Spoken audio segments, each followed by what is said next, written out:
Good evening and welcome once again to Straight from the Sky. I'm your talk show host, Bobit Avila, and tonight we bring you something that is really happening in Cebu despite the COVID, the construction of the Cebu-Cordova Link Expressway or CCLEC, which is going to happen or it is already happening and hopefully will be opened by next year. And we had them actually on this show about a year ago.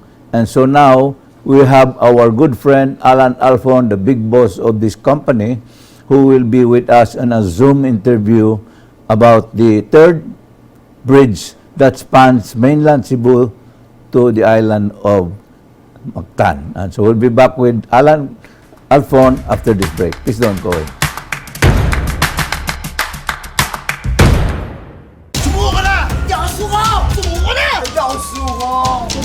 Adal, parang internet mo? Get the Sky Fiber Super Speed plans. Up to 200 Mbps for fiber fast days.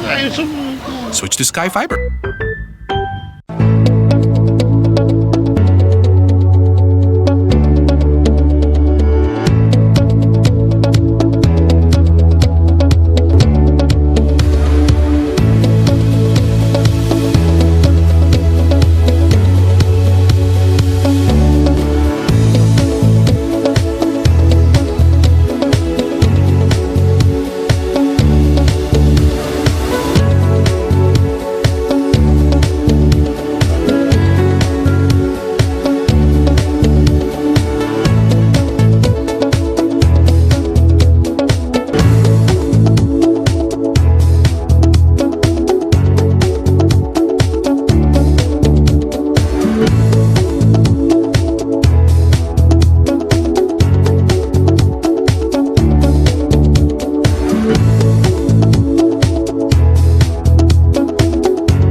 May lag.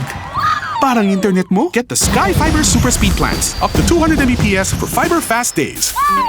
Switch to Sky Fiber. Thank you for staying with us. Good evening, Sir Allan Alfon. How are you? Good evening, Mr. Bobit. Well, you know, it's really an honor again and a pleasure to have here on Straight from the Sky, but this time via Zoom, the construction of the Cebu-Cordova Expressway Link.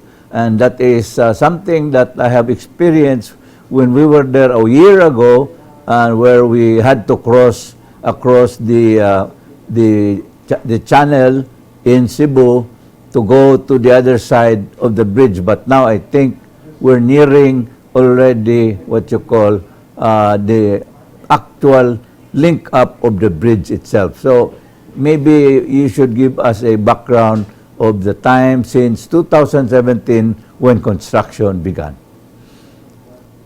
Hi, Bobet. Good evening to you and to your esteemed audience. No, it is indeed my privilege to be present again with you today, tonight in this in this discussion with you regarding our third bridge. No, well, it was really a nice thing that we had our on-site inspection sometime last year, and of course, anytime once you say so, and assuming that the pandemic slows down, then of course you are most welcome again that we do an actual field inspection or site inspection of our CCLEX or the Cebu-Cordova Link Expressway project, no, which is a concession of our company, Cebu-Cordova Link Expressway Corporation, a wholly owned subsidiary of Metro Pacific Tollways Corporation under the MVP group of our chairman, Mr. Manuel Pangilinan. So anytime, Bobet, once you want to do another on-site inspection and taking shots of our project development since last year, anytime. Well, we can For you, you can Sir Bob. actually do that when naka-link na good ang bridge together, so we can just drive through. Yes. Yeah. That's really the most ideal thing to do later on. So what happened? Tell me, since 2017, daghan na kay kag nahimo para nako, Alan, you've done something for Cebu. That's really kanang maka-proud gyud ta ba? Yes, para atom ginitanan, Sir Bobet, this is for the benefit of our co-Cebuanos, no? Yeah. Who are really conscious of what we can contribute for the progress and upliftment of our dear Cebu and Cebuanos. Correct. So, maybe you should give us an idea kanang 8 kilometers kay when I saw the video that you sent, niyarang niabot na gid mo sa Cordova. Katong pag-adhan na mo diha, wa pa man mo kaabot sa Cordova. Yeah, niabot na gyud ta sa territorial waters sa Cordova. So ang atong ongoing causeway embankment karon, dool na lang gyud kaayo nga maabot na gyud sa inland Cordova, no? Yes. So siguro a little over a kilometer. Maabot na gyud na atong causeway embankment sa Barangay Pilipog sa Cordova. So ang kaning causeway magod, Bobet, if you know, this is the longest portion of our project, which is about 5 kilometers. Yes, correct. So ongoing na siya ang trabaho karon, pati sa ubang aspects sa trabaho sa CCLEX. Kay man ka katong nag-inspection ta, napa ni viaduct gikan diri sa Cebu. Yeah, from the viaduct sa Cebu sa SM side dapit, mo connect ni sa main structure, which is between the link between the channel of Mactan and Cebu, and then another viaduct going to Cordova, and then finally ang katudayang causeway moigo gud na sa Pilipog, Barangay Pilipog sa Cordova. You know, I'm very keen in that portion because for me, I've talked also to JMR Harrison, that Yes, Andrew, yeah. Andrew Harrison, and we already talked how he was also helping you come up with the link from the bridge towards the airport. Para nako very very vital na. Yes, admit yes. Nobody can argue against it. If you're able to link our bridge from Barangay Pilipog in Cordova straight up across the island directly to the airport and towards Posok in Lapu-Lapu City, then that would be most beneficial to everybody, no? So we are working closely with our group, JMR Megawide, with Andrew and of course the MCIA airport manager, si Attorney Steve Dikdikan. Madayon ginipohon atong gitawag nato ni connector road, no? Yeah. CCLEX to MCIA connector road. Is that going to Anyway, be a tunnel or a overpass? well, it will be on grade. Na portion nga on grade, nasa portion nga probably flyover or overpass across certain intersections. and then dito sa Mactan side or sa dool na sa airport side on grade gihapon. Okay. But nagsige mig coordinate karon sa kaap Sir Bobit kay there might be a requirement that once you hit the airport area, basin we might have to go under, no, about 5 meters or 4 meters below the existing grade level sa airport runway for safety, well, of course, obviously for safety reasons. Well, if moagi gyud sa runway, natural, di na mahimo overpass. That's really true. Well, it could be, yeah, it could be along the perimeter area near the airport road, yeah, sa kilid. Taxiway, yeah. Yes, Sir Bobet, yeah. Yeah, ang kuan lang diha is that ang nakamayo lang if you put it a little underground, dili na siya traffic. By in short, pag sayon ra construction. That's true. That's correct. Ang one of the most delightful things that ever happened to Cebu. For me, I've always written this, no, what you ko mauwaw mo suwat ini nga ang kaning third Mactan Bridge is actually, I would say, 90% passing through Mactan without causing any traffic. Although why traffic ron panahon na tungod sa COVID. Pero tingkuan at that time sa panahon nga grabe ang traffic, at least kibaw na ko nga ang third bridge will not be causing any disruption in our traffic systems towards Mactan. Yes, mao gina Sir Bobet, no. Well, hopefully come normal times, may moabot mo gid ni sa ato yeah, very soon. So we're hoping katog yung mga traffic coming from southern part of Cebu City or Cebu Province, if gusto sila maadto sa Mactan or sa airport or sa mga beach resorts, then they can go directly via our Cebu-Cordova Link Expressway. And then hopefully po in the coming years, ma-realize po ni ang dream sa among chairman, which he already disclosed to the public, announced that we're looking at connecting the third bridge directly to the airport. Kaya ang airport karon sige man sad sila expand. So it's really a complementary project between the two parties, no.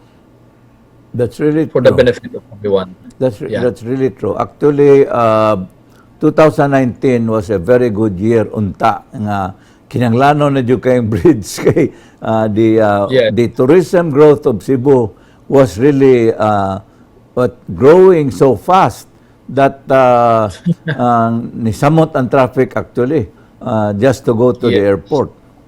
Muna nga na problema gyud taon ang traffic, but thank you for this COVID-19. Ang nahitabo is too many of our tourism what you call related companies had no choice but to shut down because Cebu had to have a 5-month lockdown, the longest in the world. Nahimo tag kuan. Yeah, that's so. Nahimo tag lupig na tong China. Na lupig na to sila tanan, pero mo lagi na wa gyapon na mag-ingon nga nasulbar na tong problema, but again we were able to what you call practice kanay bitawng lockdown. Di man gud ni mahimo nga dili kung di ka mo lockdown, di ka mo himo o reduce anang problema sa COVID-19. And in fact, due to our kanang mga radyo na to Sugbo, sige yaw-yaw moabot man sa Bohol, moabot man na sa kuan sa even Mindanao. So makadungog ng mga tao how Cebu has sort of done its lockdown nya. Karon ang nahitabo mas dako pang problema sa Bacolod kaysa Cebu. But although nisaka gamay Cebu, that is due to the fact that we are already under modified general community quarantine. And we'll be back with Allan Alfon after this break. Please don't go away.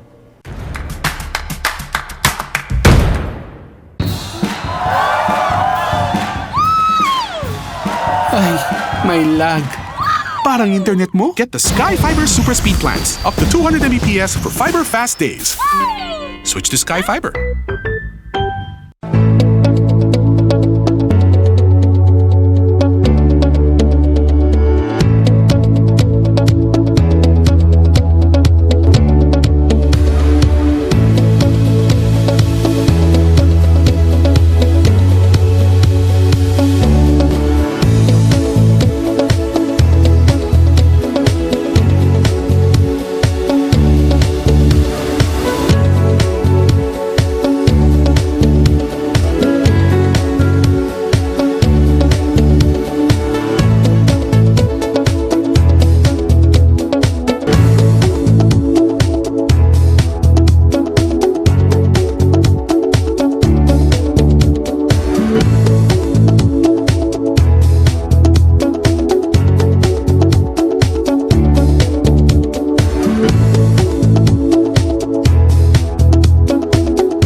Bagal kasi. Parang internet mo. Get the Sky Fiber Super Speed plans. Up to 200 Mbps for fiber fast days. Ako single. Switch to Sky Fiber.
Thank you for staying with us. We're back with Allan Alfon of the third bridge. And yes, Allan, tell me, during the lockdown, practically all of Cebu, including our tourism growth, airport, puro gyud sila na undang ang negosyo.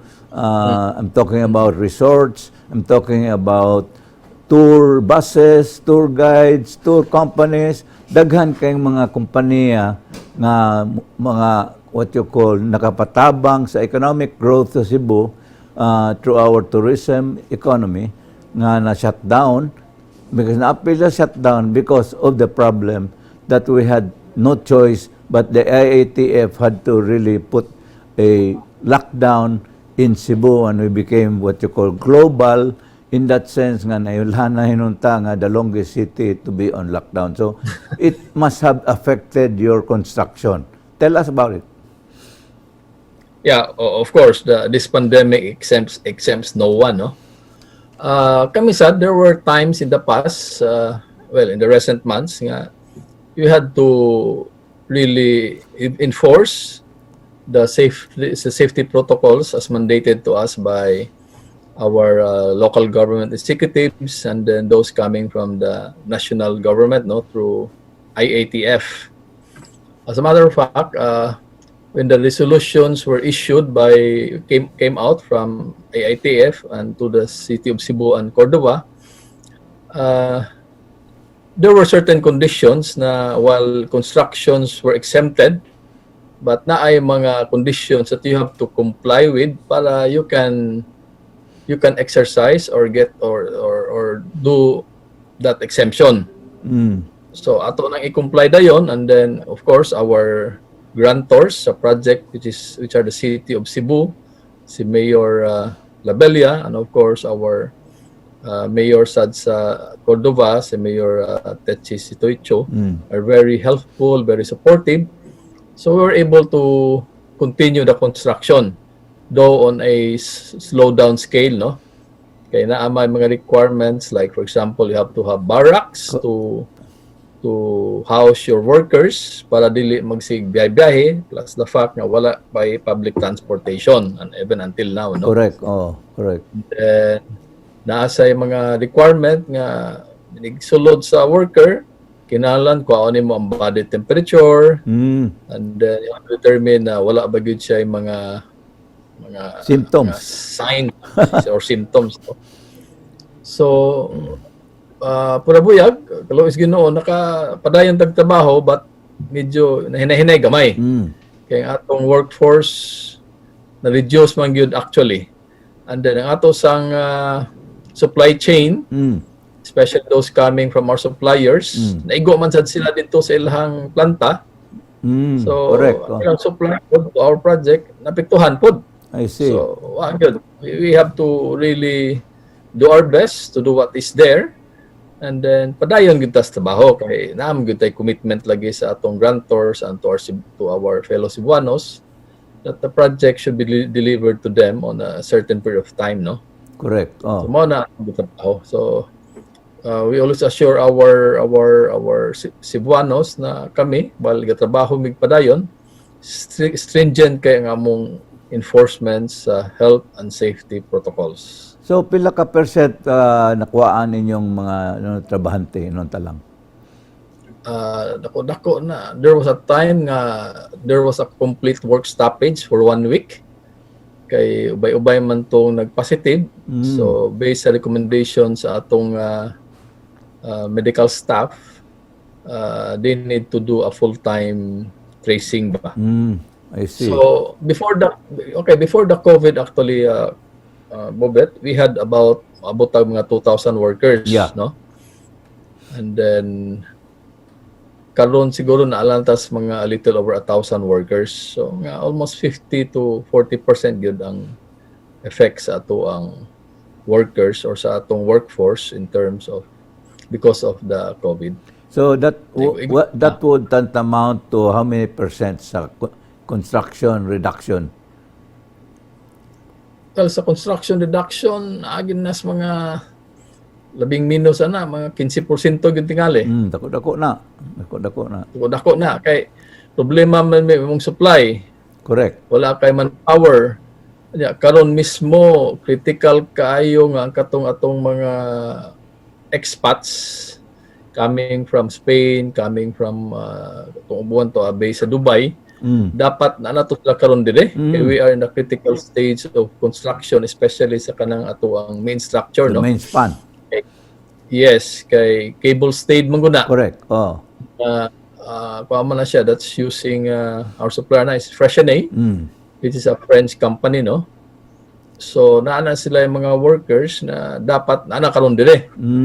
But because of certain restrictions sa atong Bureau of Immigration plus their own restrictions there sa ilang host countries, then wala gid kaabot ang atong mga highly specialized workers to oversee the construction or implementation of these critical portions sa atong main structure.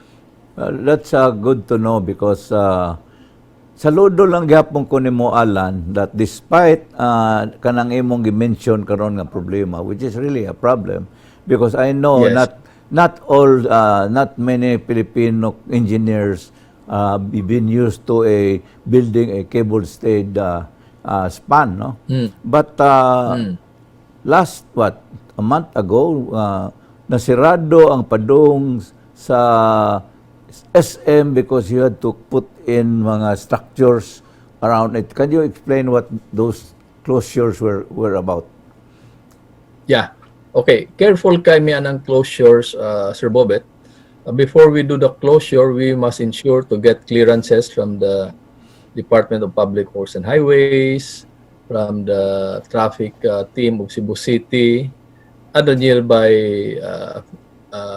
cities and municipalities which might be affected, no? For example, sa Talisay. So ang ato ana nag-request mi og closure ato mga 2 or 3 days, total closure. Kay mo na tong panahon na nga medyo mo cross na ang ato ang viaduct structure or atong mga girders over the Cebu South Coastal Road.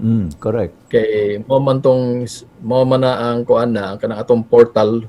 We were completing the formworks of the portal frame and then nagbuo sa taog konkreto sa atong portal. Yeah. Kay katong portal over the Cebu South Coastal Road mo man toy main structure unya pohon nga mo support sa girder that will allow us to cross over the Cebu South Coastal Road para mosumpay ta Spica side sa western side sa atong structure. So if you're coming from Cebu City, from SM South, SM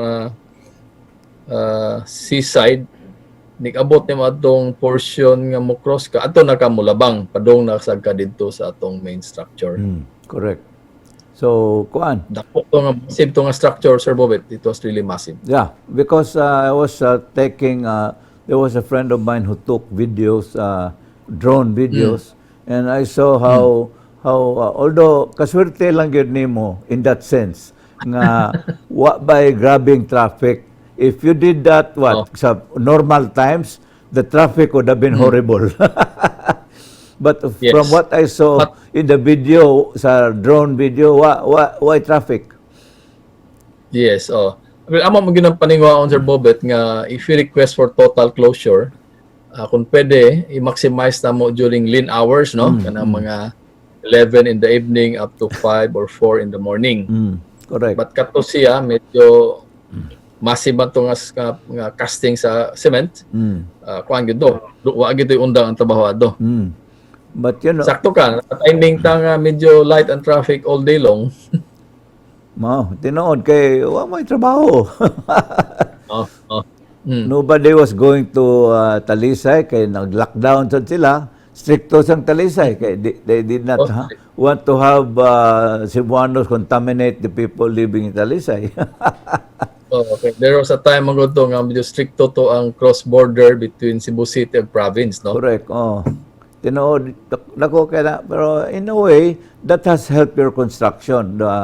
Despite the fact na wa pa man gyud ta nakakaikibaw ko ang main project that is now missing is the main structure, the main spar.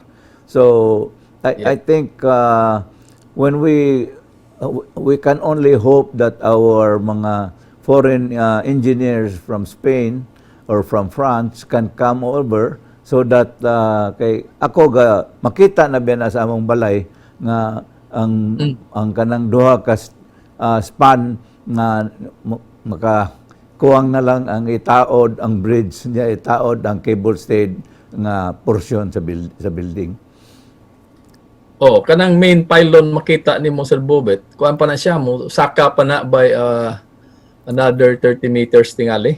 Okay. Kay gikan sa dagat padong sa level sa deck. Yeah. 50 meters man na, no? Gikan sa deck pasaka, musaka na sa kag another mga 100 meters. So, if I may share this to you, di ba, ingong kung daghan tag mga highly specialized expat workers na stranded. So, kay di mo kita pwedeng malangay maayo, we make do, no? Yeah. So, we coordinated with our contractor nga if we can continue doing the work via remote. So, nagbutang tag camera diha sa taas, and then we continue the operation via remote. So we gikan katong mga experts sa gawas, sila mo dictate via our remote operation. Okay. So that's also one of the few times nga we are doing certain works sa atong bridge nga nag-oversee is to us abroad via remote operation. Well, it's a very good to know. So we'll be back with Allan Alfon after this break. Please don't go away. Yes, Sir Bobet. Okay.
first song. Thank you. Bilis maka-sound trip. Ganyan sa Sky Fiber Super Speed Plans. For today's look,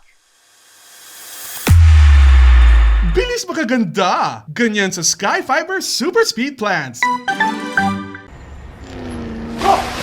LU pare. Bilis maka-vacay. Ganyan sa Sky Fiber Super Speed Plans.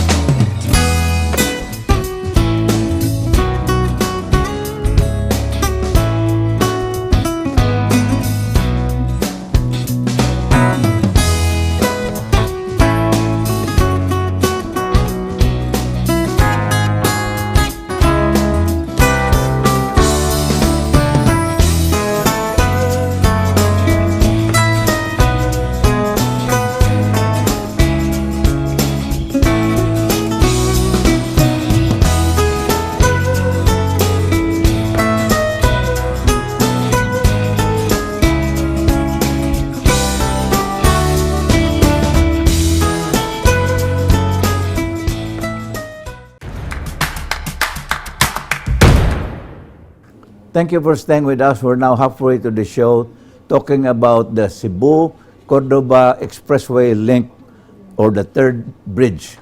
And with the big boss himself, Engineer Allan Alfon, who is with us, who was with us a year ago when we first went to the bridge. Unfortunately, we could not go now, but he gave us what you call a drone video, very clear drone video of what they have been doing, so that we are showing that drone video also while we're talking, so that you will understand what's happening in our third bridge. And you know, that bridge is for me going to be a huge solution to our traffic when hopefully our economy resumes and traffic will also resume with it. So that bridge is for me a vital link, because ikaw kung drive ka ikan sa Talisay niya padung ka sa Mactan, why should you drive all the way to Mandawi when you can pay the toll and then go straight in less than 15 minutes you're already in Cordova? So that is really what you call a vital project for Metro Cebu. Okay, Lan. So let's now continue. When do you think we can have our what you call cable stayed spar? Sa to, come again? Ang main bridge itself. Yeah. Well, based sa among revised schedule, we're still very confident that we can operate this toll facility by still next year. But probably towards mga late 2021 na. So ang among target is it should be substantially completed by the time probably last quarter of 2021. When I say substantially completed, basin pwede na safe na siya for motorists to access, no? So mabilin na lang siya kana mga non-structural works, like for example kana mga architectural, mga painting or landscaping.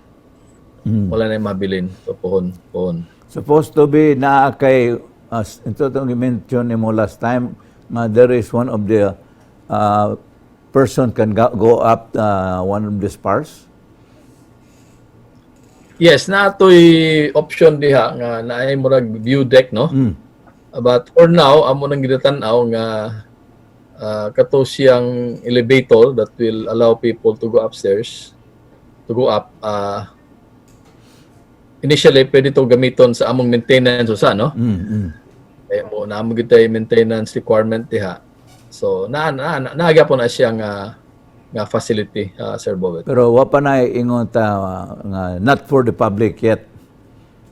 Wala pa, but it can be considered in the immediate future. Yeah, because that is something that going to be what you call a unique way to see Metro Cebu. Imagine na lang, no, makaadto ka sa taas without being on a drone or a helicopter, makakuha kag Yeah. video from the top of the bridge. What a beautiful opportunity for a tourist to take photos of Cebu. Yeah. But even then, Sir Bobet, no, maski naalang ka sa level sa main deck, sa bridge, ang imong view, taas na kay tanan, kay for comparison, ang atong main structure is about 50 meters above mean sea level. So kung i-compare nimo sa other two bridges, nalaman na sila sa mga 20 meters. So you can just imagine that ang height sa imong deck is more than double Yeah, correct. sa existing bridges. So definitely you're really up there. So, ang kuan lang nako is by the time mahuman na siya, that's going to be kanabitong mura na tag San Francisco nga makita nimo ang Yes. Golden Gate Bridge mo maginay the most famous bridge of all kay hapitanan mga tao kung makaadtog San Francisco mukuha jog retrato ang bridge. I think sa Cebu wa man gyud kayo mukuha retrato sa Mactan first or second the Marcelo Fernan Bridge, no? Ang kuan gyud diha kani nga particular bridge mo gyud ni mahog og importante to Cebu. Incidentally, I'd like to know, nana ba na siya official nga name? Well, ang official name as far as you're concerned, kani gihapong CCLEC, Cebu-Cordova Link Expressway. Mao na among gamiton internally sa kumpanya kay like for example, kuan mo importante mo ng location Bobet, no? Para dadali nimo ma-recall ba. Correct. Like for example, sa Luzon, kanang atong NLEX, so naman na North Luzon. So we call that NLEX. Correct. Kung nasa Cavitex, SLEX is nasa Cavite. correct. Sa Panpon, kani atong bago po nga Kalaex, mo sana because of its location sa Laguna. No. So kani siya, Cebu-Cordova, CCLEC, kay it is between Cebu and Cordova. So dali nimo ma-recall ba CCLEC ana bitaw. Kanira ba nga project, Lan, I will tell you as a, what you call, I call myself as a man who can also look into the future. I have seen what will happen to Cordova after this bridge. Kay, sa tanaw na ko ha, ang Cordova, nagsuwat naman kong columns, nag-ingong ko nga, magbantay na mo kay, ang inyong daan, purting ni Pisa. So right now, Cordova, kaya akong anak naman po yung Cordova, they are now widening their roads. And for me, that is something that at least the local government has been doing for Cordova. Yes, Sir Bobet, maayo ka ng development karon, maay gani nga imo nang naisgutan. Kibaw man kita, kibaw man ka nga naay ongoing kanang gitawag sa Cordova Coastal Highway, no? Correct. So, may ka na nga gibuhat ni Mayor Sitoy o siyang father pod ni Secretary Adi Sitoy nga once maabot ka from CCLEC, maabot ka sa Pilipog, down the road, pwede ka mo dito na nang bago nilang gitrabahong, of course, to DPWH pod, kanang gitrabahong portion of that Cordova Coastal Highway. So, it's a pretty wide road, no? Correct. 4 lanes. Lapad kay tanan. Unya nag-bye-bye na along the Gabi River. Correct. Mo abot na siya sa Ahoya. Yes. Unahan pa na sa Ahoya. Magawas na dito sa may dahil ay murag na taytayan diha or bridge diha that is a murag boundary between Cordova ug Lapu-Lapu City. Correct. Doon na lang kay kadiha, no? So that will be an additional access, no? If you're coming from CCLEC, then going straight to that portion of Lapu-Lapu via Cordova, gwapo na kay na siya nga daan pohon, no? Okay. Ongoing man ang construction karon. Well, And then on the Lapu-Lapu City side, nasa gitrabaho pod ang DPWH, ila pong gi-widen karon ang kanang duha ka Pilipog bridges. Correct. May bitaw nga bridge, oh. ila sa nag-widen. But on a bigger scale, on a wider scale, ongoing man gyapon ng widening sa Mactan Circumferential Road, murag yearly allocation na sa national government to widen the whole stretch of Mactan Circumferential Road. So if you notice, gikan kag airport padung ka sa Shangri-La, Correct. wide na kay daan. Anya, nag-abot, nag-right turn sa mo going to Maribago, naasa yung mga ongoing patches of widening. Dili po sa Cordova side, naasa yung mga ongoing widening po of certain sections sa Cordova. So that's on top of the project ni Mayor Tichisitoy ug ni Mayor ug ni Secretary Adisitoy nga naagay kagalingong circumferential highway ang Cordova. In fact, Gwapo na siya po. Yeah. Guwapo jud kay na kay my son lives in Ahoya. And for me, Ahoya layo kay na karon at least minimum 2 hours drive to go there. But Wow. today, after that bridge will be finished, may lag dako na kay 20 minutos tingali to cross to the other side.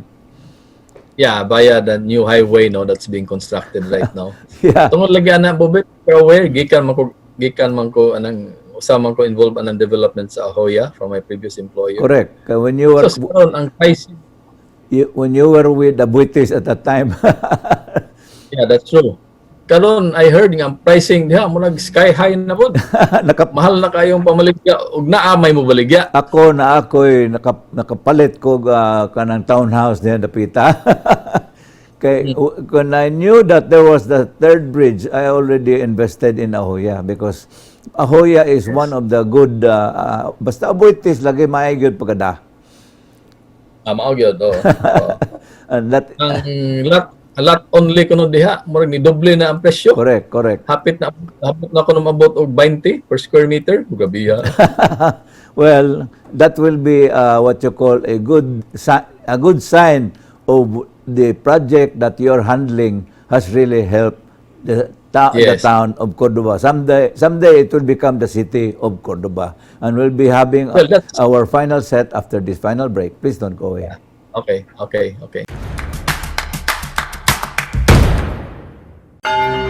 Huwag mo siyang pakasalan!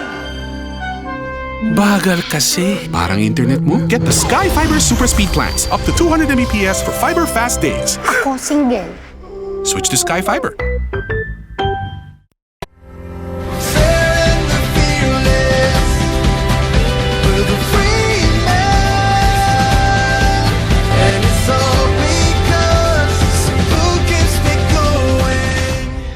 Freeman, bye! First song. Thank you. Bilis maka-sound trip. Ganyan sa Sky Fiber Super Speed Plans. For today's look,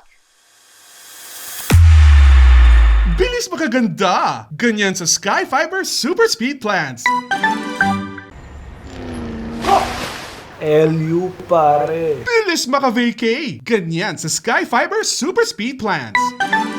The theory of decreasing responsibility explains how your life insurance needs change over time. In the early years, you may need a lot of life insurance coverage, but in the later years, you may not. In the early years, when you're younger, you don't have a lot of money, but in the later years, you'd better have money. How does this fit with your insurance needs? Today, when you're young, loss of income due to a premature death would be devastating. Your children are young and you might have high debt and a house mortgage. Your need for insurance is highest at this time. When you get older, retirement income is needed. Your children are grown, your debts are lower, and your mortgage is paid. If you have savings, you are self-insured, diminishing your needs for insurance. That's the theory of decreasing responsibility. By having life insurance when your financial responsibilities are the greatest, you can have peace of mind knowing your family's future is protected. Thank you for staying with us. So for our final set, we'll talk about completion. When do you think, Alan, we will be able to finish this whole project? Ang among revised program, well, napugos mo tag-revise because of the Correct. COVID. Kasabot man mi. Among revised program is we should be able to substantially complete the project by late 2021, no? So hopefully by substantial completion pwede na magian. Oh. So muna atong target gihapon karon Bobit to, but on top of that, di ba naaman tay 500 years celebration in March and April Correct. sa birth of Christianity. Yes. Amo sa nang gi-commit sa organizers nga by March of April maski dili pa maagian ang bridge nato, ang katong internally lighted crosses, a total of 8 kay 4 on its 4 internally lighted crosses in the main in its main pylon, amo na ginang mapasika by the time. So mo nang among participation sa 500 years anniversary sa Catholic Church nga event. Well, for kanang kuan what you call crosses on top of the 4 spars of the bridge. Yes. That will be lighted, Yes. di ba?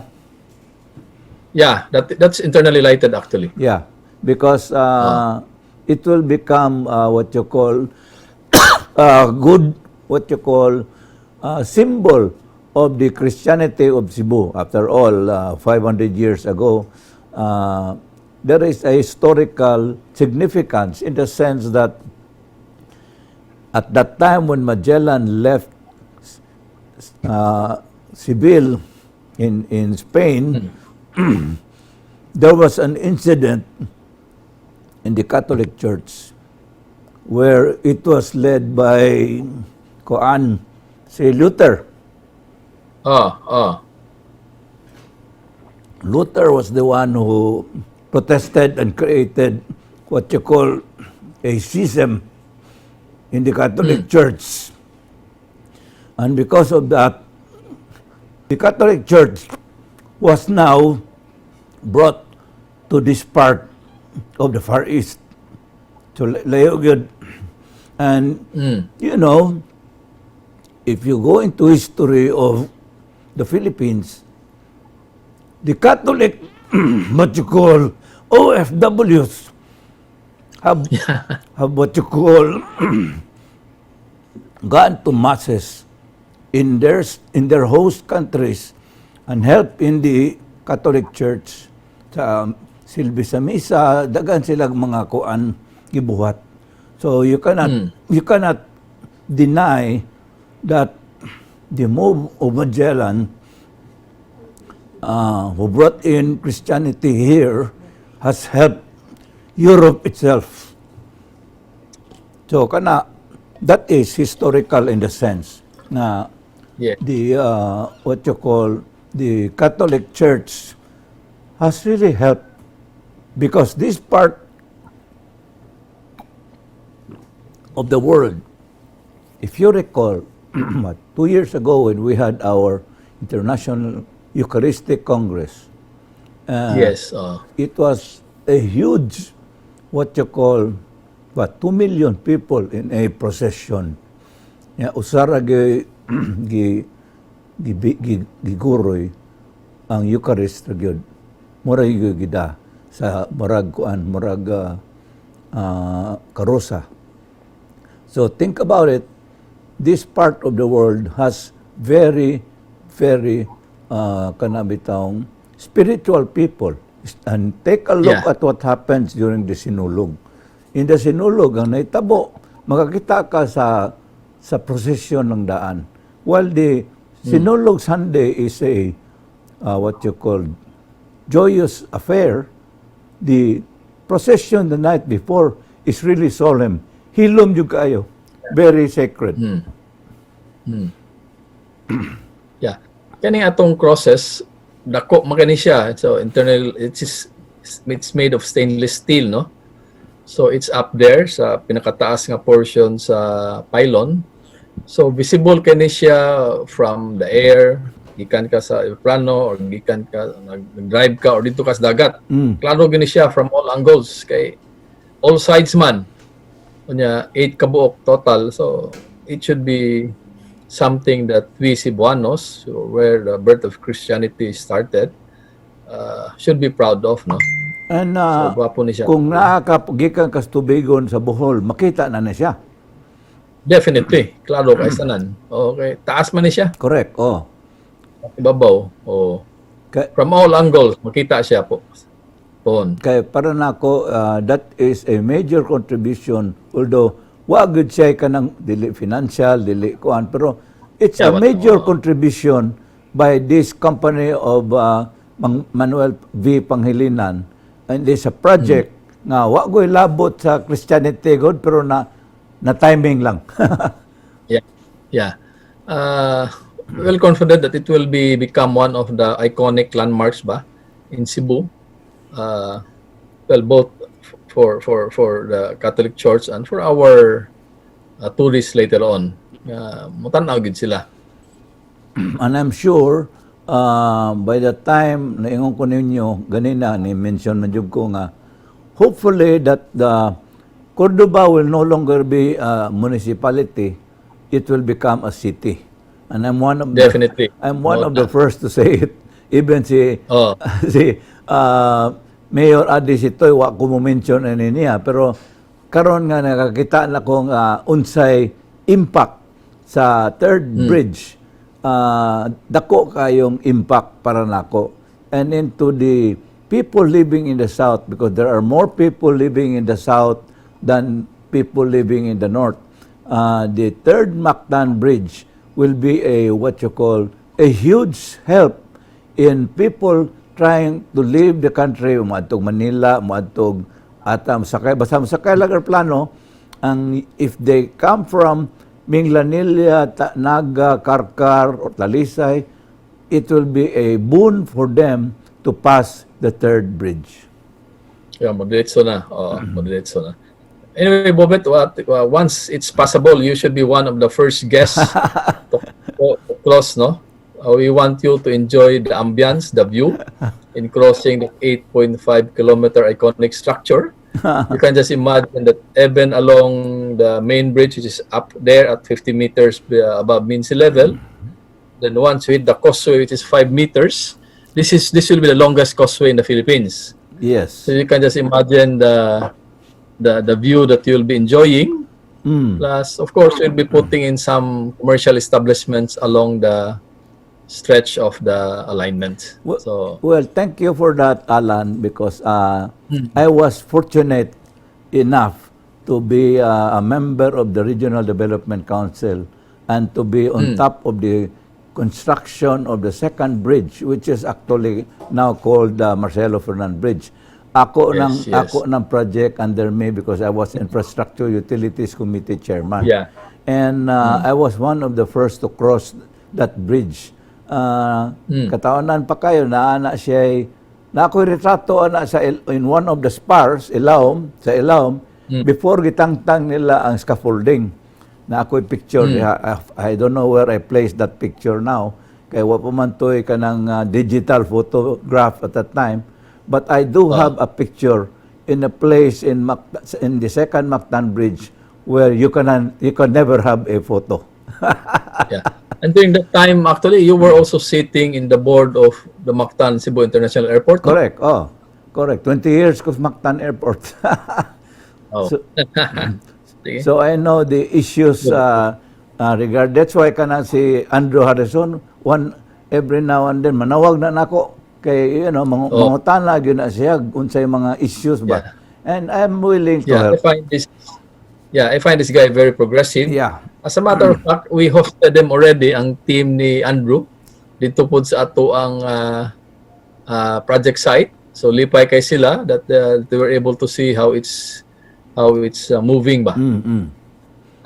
Of course, sila atong airport bon will be one of the main or major beneficiaries aning ato ang third bridge project CCLEC. Well, remember the portion that you have to be in partner with them is when the bridge now crosses into the property of the MCIA. And that is a great help because imagine na ka kung imong tuyo minuntalan, downtown Cebu lang ka paingon. Di nakakinahanglan mo agi sa old bridge, the first bridge or the Marcelo Fernan Bridge. All you have to do is take the third Mactan Bridge and then go straight to either SMC side or downtown Cebu. Yeah, yeah.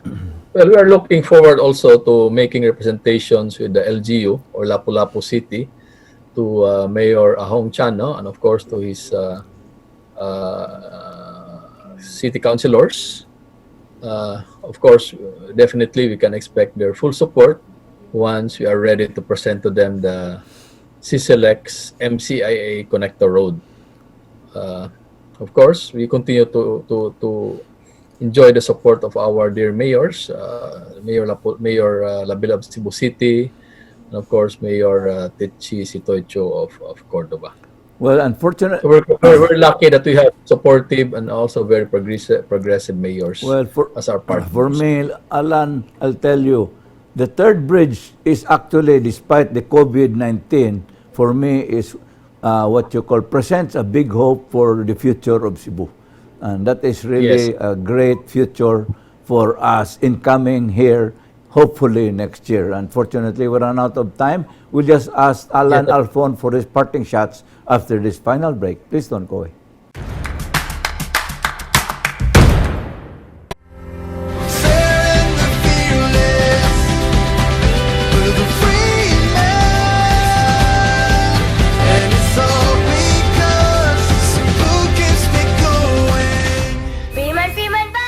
First song.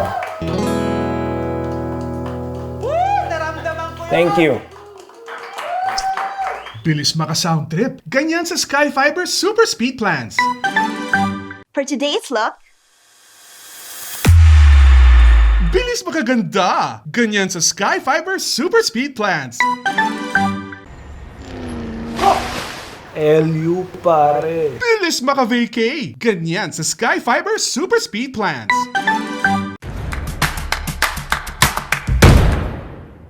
Thank you for staying with us. Let's now ask Allan Alfon of the 3rd Mactan Bridge for his parting shot.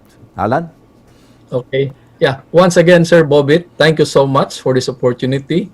For me, in behalf of CCLEC, no, and our MVP group, to be able to update you on the status of our iconic project, the Cebu-Cordova Link Expressway, and of course, our future plans of extending CCLEC towards Mactan Airport, no.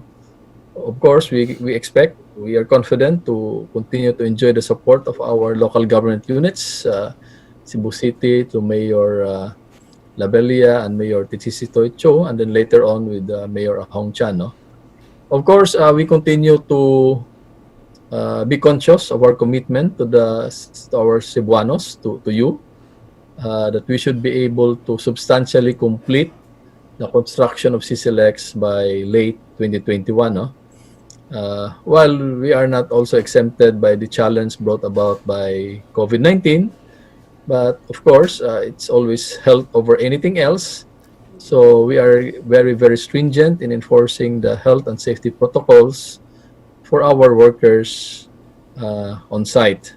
Of course, without them, what can we do if we don't have our workers up and running to continue working on our iconic project?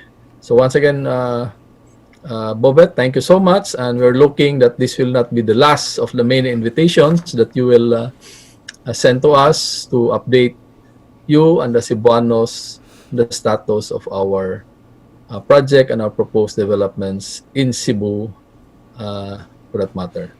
Thank you once again, Sir Bobet, and hope to see you once we are COVID-free.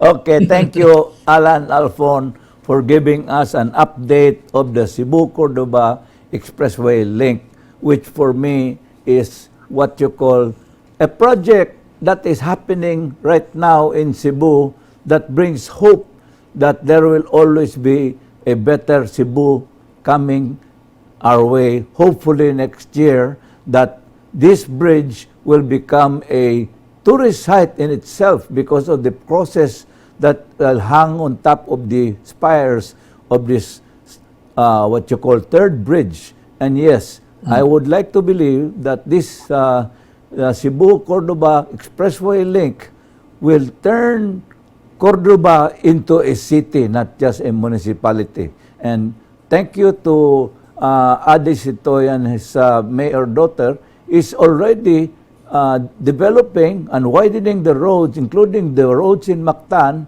because they know that if they don't do that, they will just create their own traffic. But this 8-kilometer project is really a boon to this Metro Cebu area, because for me, it solves our worst traffic problems at that time. And so really, how lucky we are in Cebu that we have a Cebuano named Allan Alfon who is on top of this project. So thank you, and you've heard it here in Straight from the Sky, and we'll be back someday on top of the bridge when it's already linked, so we can have another show with Allan Alfon. Thank you and good night.